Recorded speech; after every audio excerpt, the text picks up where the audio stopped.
ఈ నియోజకవర్గంలో శాంతి భద్రతలు సక్రమంగా ఉండాలని చెప్పేసి నువ్వు భావిస్తా ఉన్నావా?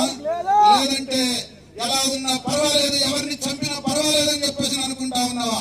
బట్టి విక్రమార్క నీకు హెచ్చరిస్తా ఉన్నాం, జాగ్రత్త. ఖబర్దార్ నువ్వు అనుకుంటా ఉన్నామేమో నేను ఉప ముఖ్యమంత్రిగా ఉన్నా, అధికారంలో ఉన్నా సిపిఎం నాయకుల్ని చంపేస్తా, ఎర్ర జెండా లేకుండా చేస్తానని. నువ్వు కాదు, నీ బాబు అంతకంటే పెద్దవాళ్ళు జలగం వెంకటరాజుల దగ్గర నుంచి ఈ జిల్లాలో సిపిఎం ని దెబ్బతీయాలని చెప్పేసి ప్రయత్నం చేస్తే వాళ్ళ తరం కాలేదు. నిత్యం ప్రజల్లో ఉండి ప్రజల కోసం పనిచేసి ప్రజల మధ్యలో ఉండి ఎర్ర జెండా, ప్రజల గుండెల్లో ఉండే జెండా, ప్రజల మనసుల్లో ఉండే జెండా. అందుకని దాన్ని తీసేయాలని చెప్పేసి కలలు కానీ హత్యా రాజకీయాలను ప్రోత్సహిస్తే సహించేటటువంటి పద్ధతి ఉండదు. బాధ్యత వహించాలి, బాధ్యత జవాబు చెప్పాలి, లేదా ఎవరి బాధ్యతలో తేల్చాలి. ఇష్టం వచ్చినట్టుగా గుండాలను పోషిస్తారా, రౌడీలను పోషిస్తారా?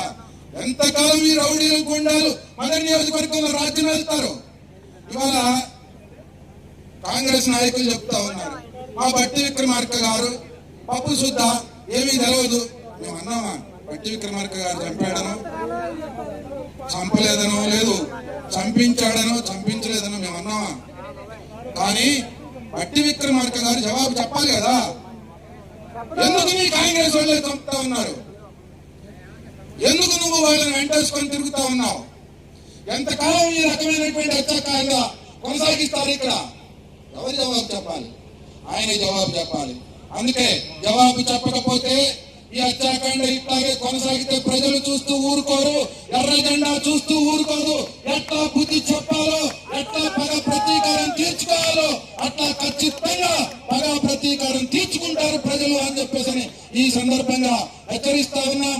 తగిన పద్ధతుల్లో శాంతి భద్రతలను కాపాడడంలో పోలీసులు వ్యవహరించకపోతే శాంతి భద్రతల పరిస్థితి సక్రమంగా ఉండకుండా అల్లకల్లోలం తలెత్తే అవకాశం ఉంటుంది.